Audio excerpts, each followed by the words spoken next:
किसान भाइयों, गेहूं में पहला पानी कब लगाना चाहिए और पहले पानी के साथ में भाई यूरिया के साथ में कौन सी खाद मिलाकर डालें ताकि ज़्यादा से ज़्यादा फुटाव हो, ज़्यादा से ज़्यादा टिलरिंग हो, ज़्यादा से ज़्यादा कल्ले निकलें, ज़्यादा से ज़्यादा इसमें ब्रांचेज निकलें।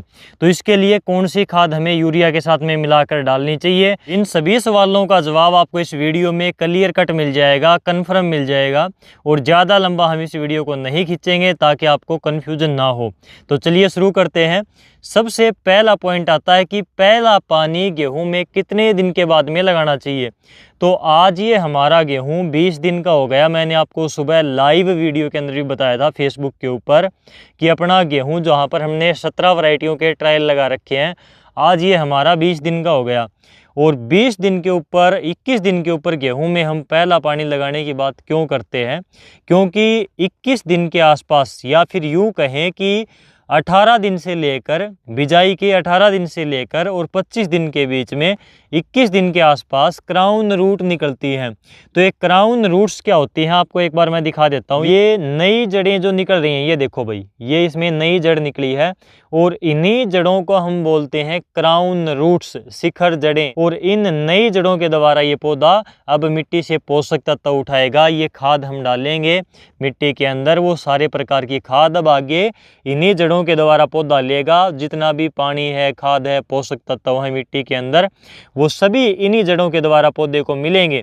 तो ये जड़ जितनी ज़्यादा मजबूत होंगी, जितनी ज़्यादा संख्या में पौधे के अंदर से निकलेंगी और जितनी गहराई तक ये क्राउन रूट्स जो हैं ये पौधे के नीचे ज़मीन में जाएंगी, उतनी ही ज़्यादा पौधे को खुराक मिलेगी, उतना ही पौधा मजबूत होगा और उतने ही ज़्यादा उसमें से ये देखिए कल्ले निकलेंगे भाई, ये टिलरिंग उतनी ही ज़्यादा होगी। तो इसलिए जो मेन मुद्दा है 21 दिन पर पहला पानी देने का, वो इन्हीं का होता है। जब 21 दिन के आसपास गेहूं के पौधे में से ये क्राउन रूट्स निकलती हैं, नई जड़ें निकलती हैं, तो ये जो पुरानी जड़ हैं जो बीज से निकली थी, ये जड़ें अब कोई काम की नहीं बची। इन जड़ों का अब कोई काम नहीं है। जो लंबे वाली जड़ आपको दिखाई दे रही है, इनका काम यहीं तक था। अब ये जो नई जड़ें निकलने वाली हैं, मोटी जड़ जो निकल रही है, नई जड़, इन जड़ों का आगे पूरा काम रहेगा और पौधे को पूरी खुराक इन्हीं के द्वारा मिलेगी। तो इसलिए हम 21 दिन के ऊपर गेहूं में पानी लगाते हैं। आप 18 दिन पर भी लगा सकते हो और आप 21 दिन पर भी लगा सकते हो, आप 25 दिन तक भी लगा सकते हो। वो डिपेंड करेगा आपकी वैरायटी कौन सी है। कुछ वैरायटी में ये 18 दिन पर निकलनी शुरू हो जाती हैं, कुछ में 21 दिन पर, कुछ में 25 दिन तक निकलती हैं। अगर आपके खेत की मिट्टी हल्की है या फिर आपने गेहूं की लेट बिजाई करी है, तो ये जड़ हो सकता है कि थोड़ी सी लेट निकलें, यानी कि 18 दिन के बाद में 25 दिनों तक भी निकल सकती हैं। अगर आपने गेहूं की बिजाई अगेती कर रखी है, टाइम पर कर रखी है, या फिर आपके खेत की मिट्टी अच्छी है, अच्छी ज़मीन है आपके खेत की, तो ये जड़ें 18 दिन पर भी निकल सकती है। तो ऐसी कंडीशन में आप 18 दिन से लेकर 25 दिन के बीच में पहला पानी लगा सकते हो। जो बीज का हम टाइम मानते हैं ऑन एवरेज, वो 21 दिन का मानते हैं।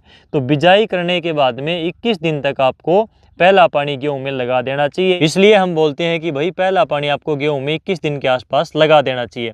अब बात आती है पहले पानी के साथ में कौन कौन सी खाद डालें। खासकर हम यूरिया तो डालते ही हैं, तो यूरिया के साथ में और कौन सी खाद मिलाकर डालें ताकि पौधे में जड़ों का विकास अच्छा हो, उसमें से अधिक कल्ले निकलें, ज़्यादा से ज़्यादा फुटाव हो और बढ़वार अच्छी हो। तो इसलिए हम यूरिया तो इसमें नाइट्रोजन के लिए डालने ही डालेंगे, लेकिन यूरिया डालनी कितनी है? यूरिया आपको डालनी है 30-35 किलोग्राम के आसपास। 30 किलोग्राम यूरिया की मात्रा पर्याप्त रहेगी, क्योंकि पौधे अभी छोटे हैं। तो 30 किलोग्राम से लेकर 35 किलोग्राम के आसपास यूरिया आप 1 एकड़ में अभी डालेंगे तो काफ़ी रहेगी, पर्याप्त रहेगी। अब यूरिया के साथ में कौन सी खाद डालें ज़्यादा से ज़्यादा फुटाव के लिए? तो यूरिया के साथ में आपको वो खाद डालनी है जो आपने बिजाई के टाइम पर पूर्ति नहीं कर रखी। अगर आपने DAP बिल्कुल भी नहीं डाली बिजाई के टाइम पर या फिर कम डाली है, तो आप अभी यूरिया के साथ में मिलाकर डाल सकते हो। अगर आपने बिजाई के टाइम पर जिंक सल्फेट नहीं डाली, तो आप अभी पहले पानी के साथ में जिंक सल्फेट ज़रूर डाल देना। अगर आपके खेत में सल्फ़र की कमी है, तो इस समय के ऊपर ये देखिए WDG फॉर्मुलेशन वाली सल्फ़र है 90% वाली, जो कि पाउडर फॉर्म में आती है। तो ये आप इस समय के ऊपर अपने यूरिया के साथ में मिलाकर डाल सकते हो। इस प्रकार से इसकी यूरिया के साथ में कोटिंग करके डाल सकते हो।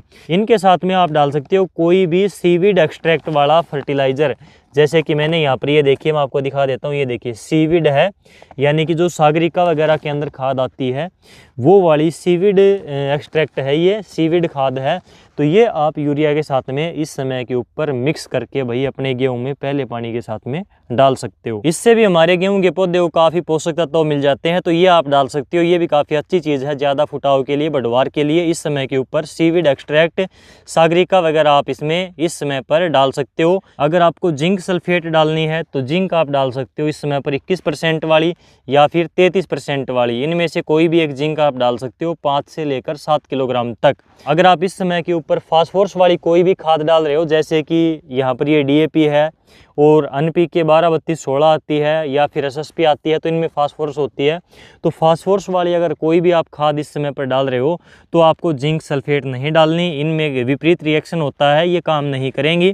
तो ऐसी कंडीशन में इस समय पर आप यूरिया के साथ में या तो DAP डाल दो, अगर DAP आप नहीं डाल रहे तो आप जिंक डाल सकते हो। आप इनमें से अगर आपको दोनों डालनी है तो एक पहले पानी के साथ में डाल दो, दूसरी आप दूसरे पानी के साथ में डाल सकते हो।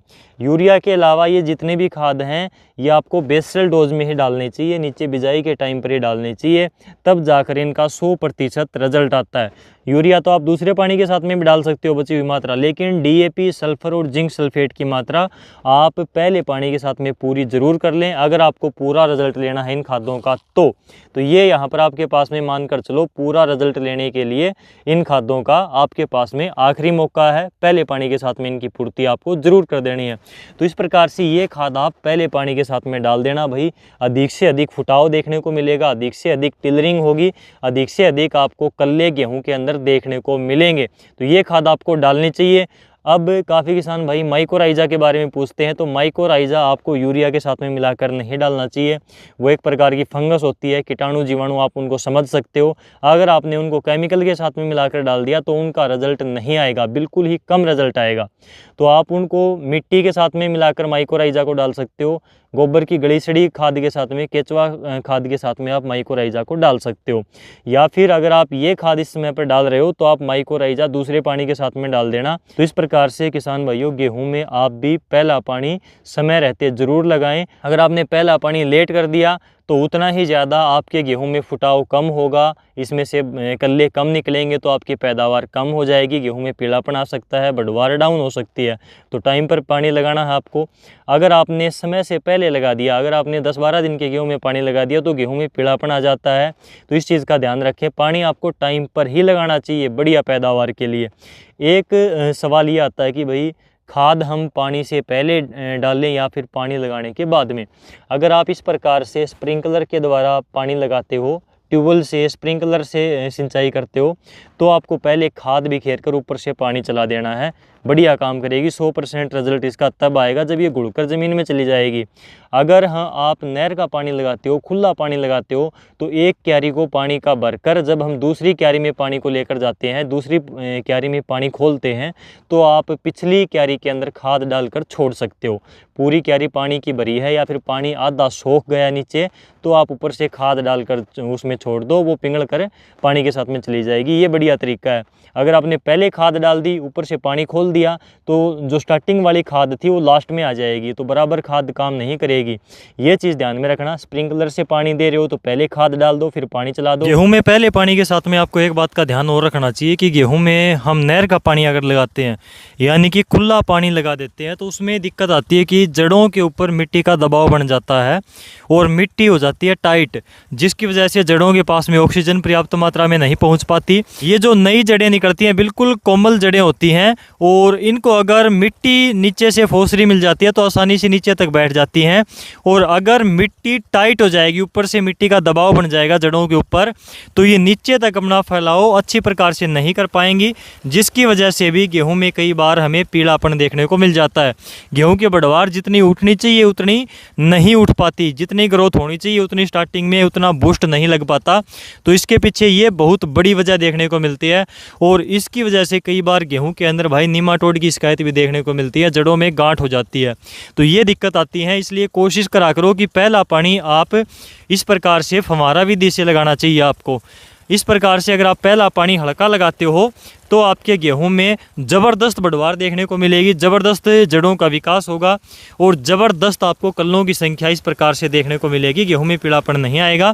तो ये भी काफ़ी बड़ा फैक्टर होता है। गेहूं में पहला पानी लगाते टाइम पर आपको इस बात के ऊपर भी थोड़ा सा ध्यान देना चाहिए। तो इस प्रकार से पहला पानी और पहले के साथ में कौन सी खाद डालनी है इस बारे में हमने बात करी। बाकी हमने यहाँ पर जो 17 वैरायटियों के ट्रायल लगा रखे हैं, इनमें अलग अलग ग्रोथ है और अलग अलग सभी की पोजीशन है। तो इनका अगली वीडियो में हम देखेंगे भाई कैसा रिजल्ट है अभी तक का। नेक्स्ट वीडियो में इनके बारे में हम बात करेंगे।